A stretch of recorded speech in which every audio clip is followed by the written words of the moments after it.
निघाल्याचं त्यांनी होता पूर्ण भारत बातम्या टाकलंच त्यांनी. पण नंतर तुकाबाईंच्या आज्ञेवरनं जेव्हा मला रामनामाचा प्रसार करायला दिला तेव्हा अडचणी आल्यानंतर राज्याची मराठी माणसं होती राज्यांच्या संपर्कामध्ये आली. त्यामध्ये पोथीमध्ये त्या 3-4 जणांचं नाव आहे तिचा उल्लेख करतो. एक तर रावसाहेब वर्धेकर, एक नारोळकर आणि एक महादेव भट्टे इंदोरकर. यामध्ये सगळ्याचं उत्तर आहे याचं.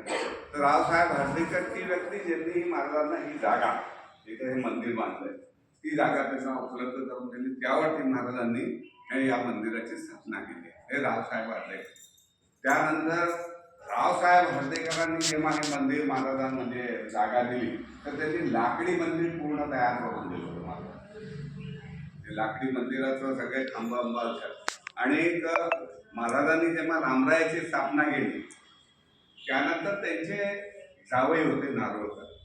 त्यांना असं वाटलं की हे या दगडी स्वरूपात आणावं. मग त्यांनी जवळजवळ 10 ते 12 वर्ष त्याला दगडी स्वरूपात आणण्यात आलं आणि त्यांनी या स्वरूपात दिला. तर हा नारोळकरांचा संबंध या मंदिराचा. इथे ज्या मूर्त्या आहेत त्यामुळे मध्ये रामसीता आहे. सध्या थंडी असल्यामुळे कोपण टोपी जसं म्हणतात ना टोपी अशी बांधलेली आहे देवांनी सगळ्या भावांनी. मध्ये राम आहे, वामांकी नंदिनी जनकाची म्हणून ते वाम अंगावरती रामाच्या सीता आहे. पाठीमागे भरत आहे. दक्षिणे वामे तू जनका तुझ्या पुरुतो मारुती असतं तनवंदे यो रघुनंदन. इथे अगदी तनवंदे यो मारुती राय अगदी रामाच्या पाया पडतात. हे राज्याभिषेकाचं ध्यान. हे जे ध्यान आहे हे राज्याभिषेकाचं ध्यान. आणि ही समय दिसते त्याच्या अगदी पाठीमागे तुम्हाला या चेनल गेट पासून दिसेल वसिष्ठांची मूर्ती ज्यांनी तो राज्याभिषेक करत होता. आता 14 वर्ष जेव्हा रामाचे वनवास पूर्ण कंप्लीट झाला आणि राम अयोध्येला आणि अयोध्येला आल्यानंतर त्यांचा राज्याभिषेक झाला म्हणजे त्यांना अयोध्येला राज्य करण्याचा पट्टा मिळाला. म्हणून महाराजांनी हेचं नाव पट्टाभिराम. कारण की हे जे ध्यान आहे पट्टाभिरामाचं ध्यान. राजाधिराज रामचंद्र भगवान की जे म्हणतात ते राजाधिराज रामचंद्र हे म्हणून महाराजांनी त्याचं पट्टाभिराम. हे जे पादुका आहे हे महाराज जेव्हा मंदिर नव्हतं तेव्हा सुद्धा महाराज इथे आले संपर्कामध्ये आले म्हणून महाराज आले. नंतर बांधकाम झालं म्हणून मंदिर बांधलं. त्या पादुका तर मी इथं आता 60-66 वर्षाचा तेव्हापासून मी असाच बघून राहिलोय. त्याच्यापुढे माझ्या वडिलांनी असाच बघितलंय. तर महाराज असताना म्हणजे मंदिर बांधण्याच्या पहिलेच्या या पादुका त्यांना फक्त थोडेसे डागडोजी करून खूप अशा या गेल्या होत्या जीर्ण म्हणून त्याला खाली चंदनाची खोडवड लावून त्याला मजबूत केलं की आपण 50-60 वर्ष त्या टिकली. पुढे तुम्हाला तिथे सगळं कळलंच असेल. मारुती राया, दत्तात्रय, महादेव आहे. वरती रामदासांची मूर्ती आहे आणि राईट साईडला या साईडला माझ्या मी असं करून गोपाळकृष्णाची मूर्ती आणि खालती नर्मदेची मूर्ती. म्हणजे त्यावेळेस 1900 मध्ये महाराजांनी नर्मदेची स्थापना केली. म्हणजे हे महत्व मला थोडक्यात म्हणजे सांगण्याचा प्रयत्न आहे माझा की महाराजांना नर्मदेची प्रेम आवड असावी म्हणूनच ती नर्मदेची मूर्ती. कारण की त्यांनी जेवढ्या सगळ्यांना पाठवलं ते नर्मदे काठीच तपश्चर्या करता पाठवलं. तुम्ही कुठलाही त्यांचा उठला त्याच्यामध्ये त्यांना सगळ्यांना नर्मदे काठी तपश्चर्याला पाठवलं.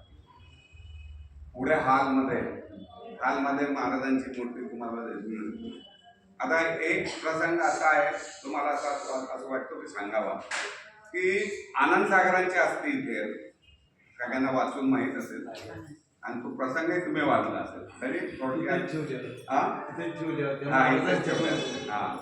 तो प्रसंग असा की आनंदसागर महाराजांजवळ उत्तरेकडे म्हणजे काशी यात्रा किंवा निमेषाकडे महाराज जात असतात. त्यांच्याबरोबर यायचं असं महाराजांना सांगितलं की आज तुम्ही तुमच्या बरोबर येईल उत्तरेकडे काशी यात्रेला तुम्ही जा. महाराज म्हणाले की असं काही शक्य दिसत नाही आणि वेळ म्हणजे ते गोष्ट तेवढी थांबली. पुढे 1907 मध्ये आनंदसागरांनी ध्येय सोडला. त्यांची समाधी सगळ्यांनाच माहिती आहे की जालन्याला आहे. त्यांच्या जेव्हा अस्थि विसर्जनाचा प्रसंग आला तेव्हा गोंदवलेकर महाराजांनी म्हटलं की या अस्थि तुम्ही जावा आणि हरल्याला ठेवा. आणि मी जेव्हा येईन तेव्हा त्या अस्थी घेऊन जाईन बरोबर. आता ह्या अस्थी त्या हरदाला आला 1907 पासून 1913 पर्यंत आनंदसागरांच्या अस्थी तेच होत्या आणि महाराजांनी 13 मध्ये समाधी घेतली. आणि जेव्हा महाराजांच्या अस्थी विसर्जनाचा प्रसंग आला तेव्हा ब्रह्मानंद बुवांनी पत्र लिहिलं आणि ते गोंधळाला लिहिलं की असं असं आहे आणि महाराजांच्या अस्थी घेऊन हरद्याला जावं आणि तिकडनं आनंदसागरांच्या अस्थी घ्या बरोबर आणि मग पुढे संगमावरती संगमावरती प्रयागाला विसर्जन आला त्या. तर अशा रीते त्या अस्थी आनंदसागरांच्या महाराजांच्या अस्थी इकडे आल्या, इथे आनंदसागरांच्या अस्थी बरोबर आणि मग अशी गुरु शिष्यांची ती यात्रा अशी घडली म्हणा किंवा महाराजांना जे कळत होतं की देहात नाहीये तरी त्यांनी सगुण आणि निर्गुण म्हणतं त्या निर्गुण रूपामध्ये ती यात्रा अशी घडवून आणली. शेवटचं महादेव भट्ट इंदोरकर.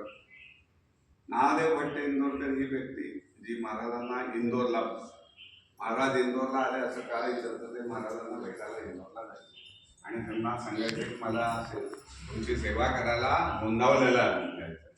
असं त्यांना कळलं की महाराज येणार आले की ते भेटला घ्यायचं आणि हाच विषय त्यांचा असायचा.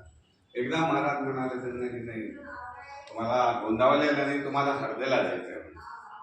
मग महाराज त्यांना घेऊन हरद्याला आले आणि रामदासी दीक्षा देऊन त्यांना हे पट्टाकेला मंदिर सांभाळायला. ते जे महादेव भट्ट इंदोरकर त्यांचं मूळ अण्णा गोडबोले आणि ते माझे आजोबा आणि मी तिसरा पिढीचा माणूस. माझे आजोबा त्यानंतर वडील मागच्या 2 वर्ष झाले गेले आणि मी तिसऱ्या पिढीचा माणूस. या 3 पिढ्यापासून महाराजांची आज्ञा आणि जवळ रामरायाची इच्छा आहे. नवदीचे बाहेर नर्मदे हर नर्मदे हर नर्मदे हर.